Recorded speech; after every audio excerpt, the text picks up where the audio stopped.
This speech is by Huey P. It was delivered February 23rd, 1934.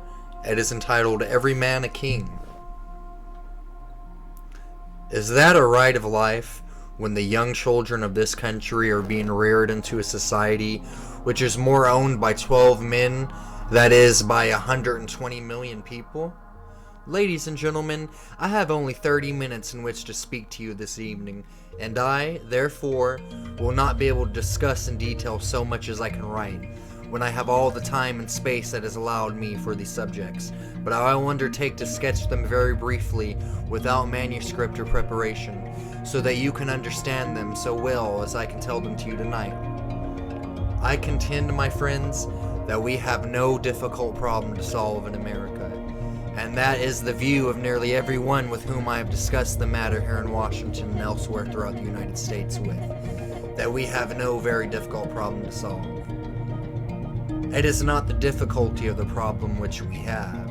It is the fact that the rich people of this country, and by rich I mean the super rich, will not allow us to solve the problems, or rather, the one little problem that is afflicting this country.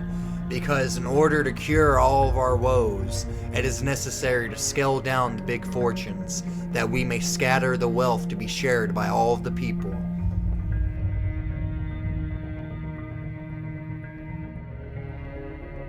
We have a marvelous love for this government of ours. In fact, it is almost a religion. And it is well that it should be, because we have a splendid form of government and we have a splendid set of laws.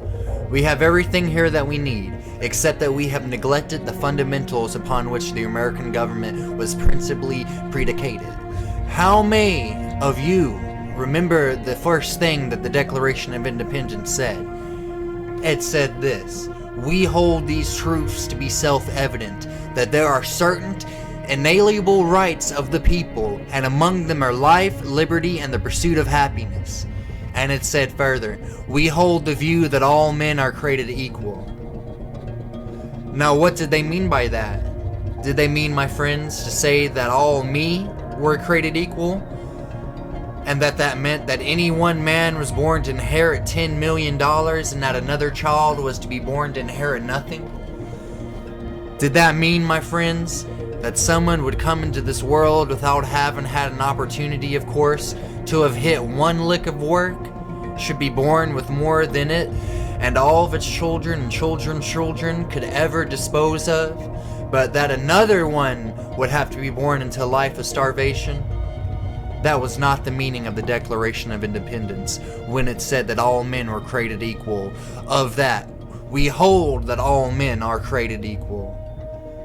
Now, what was it the meaning of the Declaration of Independence when it said that they held that there were certain rights that were inalienable?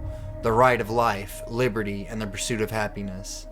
Is that right of life, my friends, when the young children of this country are being reared into a spirit which is more owned by 12 men than it is by 120 million people? Is that, my friends, giving them a fair shake of the dice or anything like that, the inalienable right of life, liberty, and the pursuit of happiness, or anything resembling the fact that all people are created equal, when we have today in America thousands and hundreds of thousands and millions of children on the verge of starvation in a land that is overflown of too much to eat and too much to wear? I do not think you will contend that, and I do not think for a moment that they will contend it. Now let us see if we cannot return this government to the Declaration of Independence and see if we are going to do anything regarding it.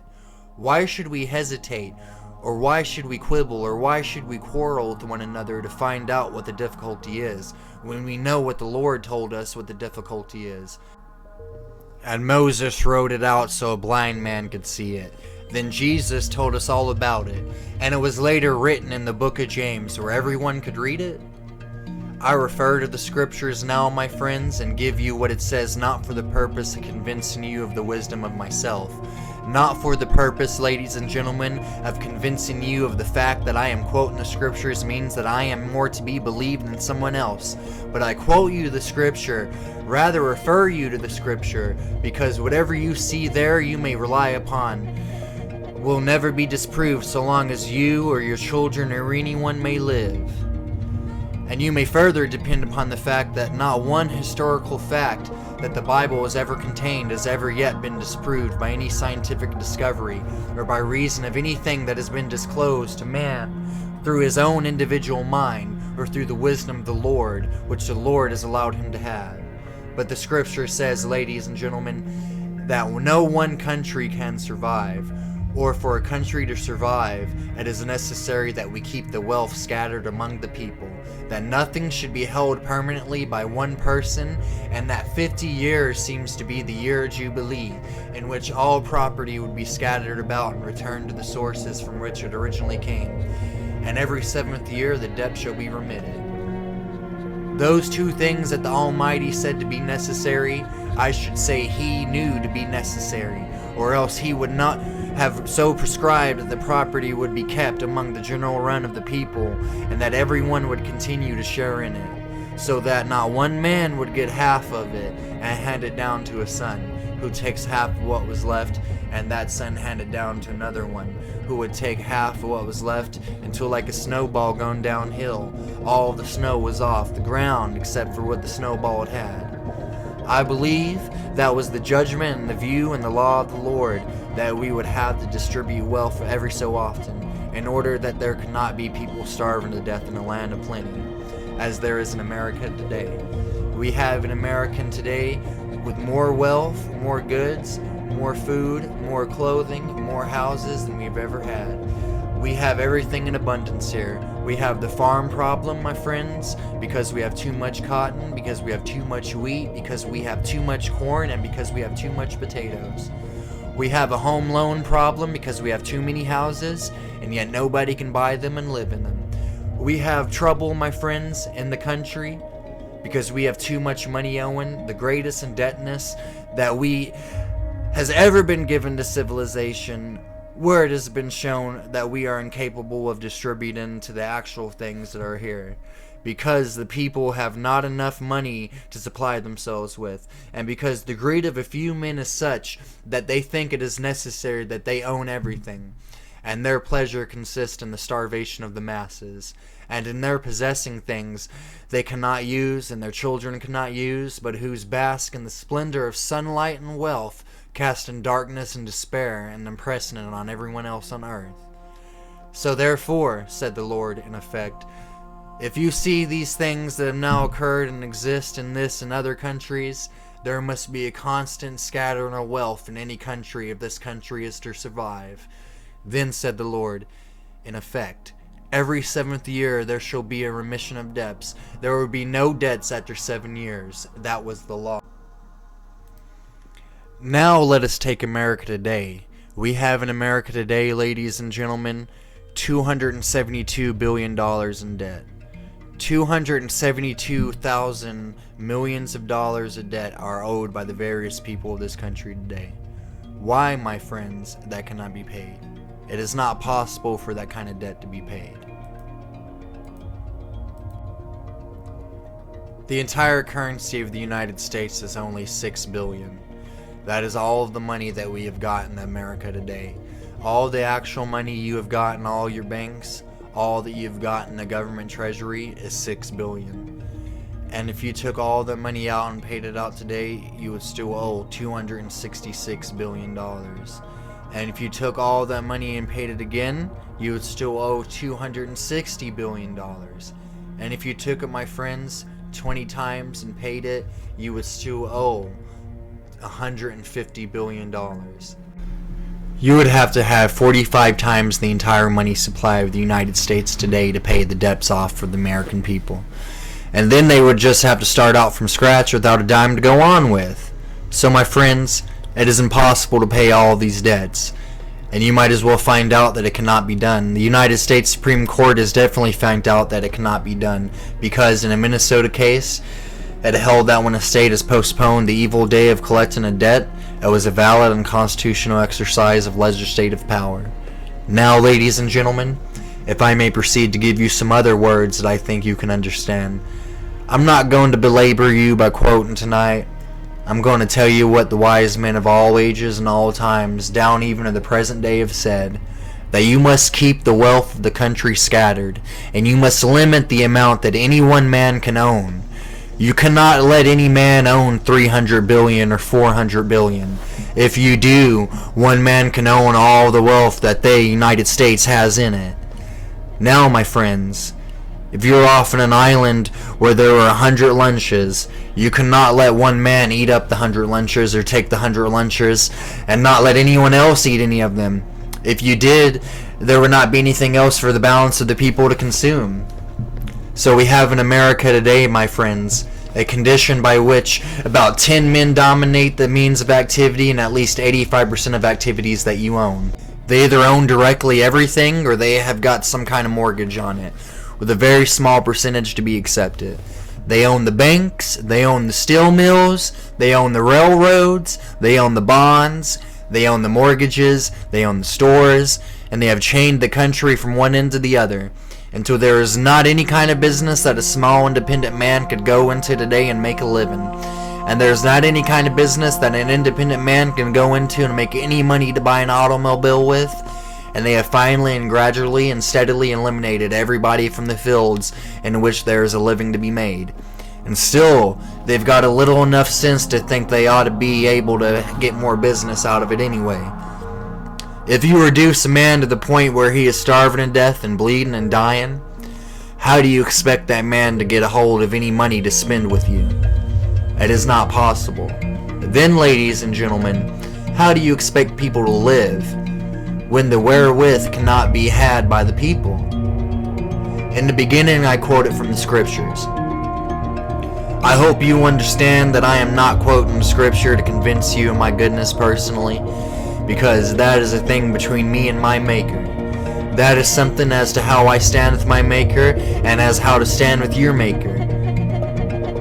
That is not to be concerned with this issue, except and unless there are those of you who would be so good as to pray for the souls of some of us. But the Lord gave us His law, and in the book of James they said so, that the rich should weep and howl for the miseries that had come upon them. And therefore it was written that when the rich hold goods they could not use and could not consume, you will inflict punishment on them, and nothing but days of woe ahead of them. Then we have heard of the great Greek philosopher Socrates, and the greater Greek philosopher Plato. And we have read the dialogue between Plato and Socrates, in which one said that great riches brought on great poverty, and would be destructive of a country.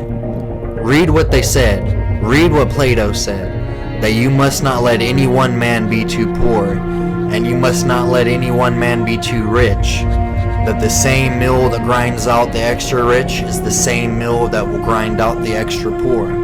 Because in order that that extra rich can become so affluent, they must necessarily take more of what ordinarily would belong to the average man. It is a very simple process of mathematics that you do not have to study, and that no one is going to discuss with you. So that we have the view of Socrates and Plato. That was the view of the English statesman. That was the view of the American statesman. That was the view of American statesmen like Daniel Webster, Thomas Jefferson, Abraham Lincoln, William Jennings Bryan, and Theodore Roosevelt, even as late as Herbert Hoover and Franklin D. Roosevelt. Both of these men, Mr. Hoover and Mr. Roosevelt, came out and said there had to be a decentralization of wealth, but neither one of them did anything about it. But nevertheless, they recognized the principle. The fact that neither one of them ever did anything about it is in their own way a problem that I am not undertaken to criticize. But had Mr. Hoover carried out what he says ought to be done, he'd be retiring from the president's office very probably 3 years from now instead of 1 year ago. And had Mr. Roosevelt proceeded along the lines that he stated were necessary for the decentralization of wealth, he would have gone, my friends, a long way already, and within a few months he would have probably reached a solution of all the problems that afflict this country. But I wish to warn you now that nothing that has been done up to this date has taken one dime away from these big fortune holders. They own just as much as they did, and probably a little bit more. They hold just as many of the debts of the common people as they have ever held, and probably a little bit more. And unless we, my friends, are going to give the people of this country a fair shake of the dice, by which they will all get something out of the funds of this land, there is not a chance on the top side of this God's eternal earth by which we can rescue this country and rescue the people of this country. It is necessary to save the government of this country, but it is much more necessary to save the people of America. We love this country. We love this government. It is a religion, I say. It is a kind of religion people have read of when women, in the name of religion, would take their infant babies and throw them into a burning flame, where they would be instantly devoured by the all-consuming fire in days gone by. And there probably are some more people of the world even today who, in the name of religion, throw their tear-dimmed eyes into the sad faces of their fathers and mothers, who cannot give them food and clothing they both need it, and which is necessary to sustain them. And that goes on day after day and night after night. When day gets into darkness and blackness, knowing those children would arise in the morning without being fed, and probably to bed at night without being fed. Yet in the name of our government and all alone, those people undertake and strive as hard as they can to keep a good government alive. And how long they can stand that no one knows. If I were in their place tonight, the place where millions are, I hope that I would have what I might say. I cannot give you the word to express the kind of fortitude they have. That is the word. I hope that I might have the fortitude to praise and honor my government that had allowed me here in this land, where there's too much to eat and too much to wear, to starve in order that a handful of men can have so much they can never eat or they can never even wear. Now we have organized a society, and we call it Share Our Wealth Society. A society with the motto, every man a king. Every man a king, so there would be no such thing as a man or woman who did not have the necessities of life, who would not be dependent upon the whims and caprices of Ipsy Dixie, of the financial martyrs for a living. What do we propose by this society? We propose to limit the wealth of big men in the country. There's an average of $15,000 in wealth to every family in America. That is right here today. We do not propose to divide it up equally. We do not propose a division of wealth. But we propose to limit poverty that we will allow to be inflicted upon any man's family. We will not say that we're going to try to guarantee any equality or $15,000 to families. No. But we do say that 1/3 of the average is low enough for any one family to hold, that there should be a guarantee of a family wealth of around $5,000, enough for a home, an automobile, a radio, and the ordinary conveniences, and an opportunity to educate their children, a fair share of the income of this land thereafter, so that there will be no such thing as merely the select to have those things. And so there will be no such thing as a family living in poverty and distress. We have to limit fortunes. Our present plan is that we will allow no one man to own more than $50 million. We think that with that limit we will be able to carry out the balance of the program. It may be necessary that we limit it to less than $50 million. It may be necessary in working out of the plans that no one man's fortune would be more than $10 million or $15 million. But be that as it may, it will still be more than any one man or any one man and his children and their children will be able to spend in their lifetimes. And it is not necessary or reasonable to have wealth piled up beyond that point where we cannot prevent poverty among the masses. Another thing we propose is old age pension of $30 a month for everyone that is 60 years old or older. Now, we do not give this pension to a man making $1,000 a year, and we will not give it to him if he has $10,000 in property, but outside of that, we do. We will limit hours of work. There is not any necessity of having overproduction. I think all you have to do, ladies and gentlemen, is just limit the hours of work to such an extent as people will work only so long as it is necessary to produce enough for all the people to have what they need. Why, ladies and gentlemen, let us say that all of these labor-saving devices reduce hours down to where you do not need to have work but for 4 hours a day. That is enough for these people. and then praise be the name of the Lord. If it gets that good, let it be good and not a curse. And then you will have 5 hours a day and 5 days a week, or even less than that. We might give a man a whole month off during the year, or even give him 2 months. And we might do what other countries have seen fit to do, and what I did in Louisiana, by having schools by which adults could go back and learn things, and have been discovered since they went to school.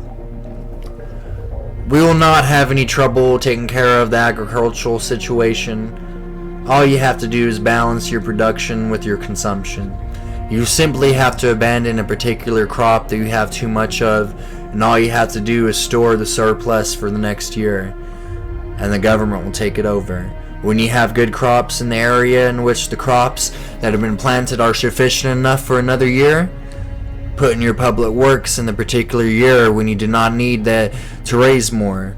And by that means you get everybody employed.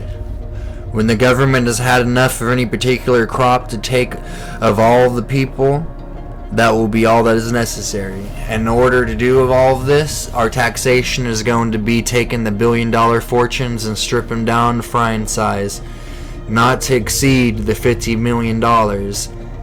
And as necessary to come to $10 million, we will come to $10 million. We have worked the proposition out to guarantee a limit upon property, and no man will own less than 1/3 the average, and guarantee a reduction of fortunes and a reduction of hours to spread wealth throughout this country. We would care for the old people above 60 and take them away from this thriving industry and give them a chance to enjoy the necessities and live in ease, and thereby lift the market, the labor, which would probably create a surplus of commodities. Those are the things we propose to do. Every man a king. Every man to eat when there is something to eat. All to wear something when there is something to wear. That makes us all sovereign. You cannot solve these things through these various and sundry alphabetical codes. You can have the NRA, the PWA, the CWA, the UUG, the GIN, and any other kind of dadgummed leather code. You can wait into doomsday and see 25 more alphabets. That is not going to solve this proposition. Why hide? Why quibble? You know what the trouble is. And the man that says he does not know what the trouble is just hiding his face to keep from seeing the sunlight. God told you what the trouble was. The philosophers told you what the trouble was. And when you have a country where one man owns more than 100,000 people or 1,000,000 people, and when you have a country where there are 4 men, as in America, that have got more control over things than, that is, 120 million people all put together, you know what the trouble is. We had these great incomes in this country, but the farmer who plowed from sun up to sundown, who labored here from sun up to sundown for 6 days a week, wound up at the end of the month with practically nothing. And we ought to take the veterans of the wars in this program. That is a small matter. Suppose it does cost us $1 billion a year. That means that the money will be scattered throughout the country. We ought to pay them a bonus. We can do it. We ought to take care of every single one of them sick and disabled veterans. I do not care whether a man got sick in the battlefield or did not. Every man that wore the uniform of this country is entitled to be taken care of, and there is money enough to do it. We need to spread the wealth of this country, which you did not do in what you call the NRA. If the NRA has done any good, I can put it all in my eye without having hurt. All I can see the NRA has done is to put the little man out of business, the little merchant in the store, that little dago that is running the fruit stand or that Greek shoe steinin stand, who is to take hold of a code 275 pages and steady with a spirit level compass and looking glass. He has to hire a Philadelphia lawyer to tell him is the line of code, and by the time he learns what the code is, he is in jail or out of business. And they have got a chain code system that has already put him out of business. The NRA is not worth anything, and I said so when they put it through. Now, my friends, we've got to hit the root with the axe. Centralized powers in the hands of the few, with centralized credit in the hands of the few, is in trouble. Get together in your community tonight or tomorrow and organize one of our Share Our Wealth societies. If you do not understand it, write me and let me send you the platform. Let me give you proof of it. This is Huey P. Long talking, United States Senator, Washington, D.C. Write me and let me send you the data on this proposition. And roll with us. Let us make known to the people what we are going to do. I will send you a button if I've got enough of them left. We have got to get a little button that some of our friends designed with our message around the rim of the button, and in the center, every man a king. And many thousands of them are meeting through the United States, and every day we are getting hundreds of thousands of letters. Share Our Wealth societies are now being organized, and people have it within their power to relieve themselves from this terrible situation. Look what the Mayo brothers announced this week. These greatest scientists of all the world today, who are entitled to have more money than all the Morgans and the Rockefellers or anyone else, and yet the Mayos turned back their big fortunes to be used for treating the sick, and said they did not want to lay up fortunes in this earth, but wanted to turn them back where they would do something good. But the other big capitalists are not willing to do that. They are not willing to do what these men, 10 times more worthy, have already done, and it is going to take a lot to require them to do it. Organize your Share Our Wealth society and get your people to meet with you and make known your wishes to your senators and representatives in Congress. Now, my friends, I'm going to stop. I thank you for this opportunity to talk to you. I'm having a talk under the auspices and by the grace and permission of the National Broadcasting System tonight, and they are letting me talk free. If I had the money, and I wish I had the money, I would like to talk to you more often on this line.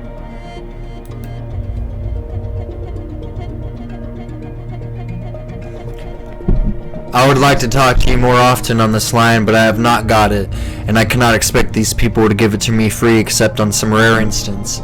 But my friends, I hope to have had the opportunity to talk with you. I am writing to you. I hope that you will get up and help in the work, because the resolution and bills are before Congress, and we hope to have your help in getting together and organizing your Share Our Wealth society.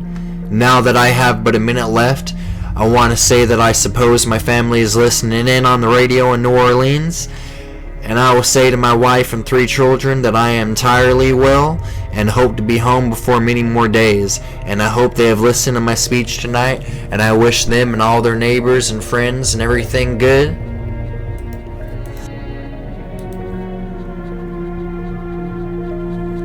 Everything good that may be had. I thank you, my friends, for your kind attention. I hope you will enroll with us, take care of your own work and the work of this government, and share our help in our Share Our Wealth society. I thank you.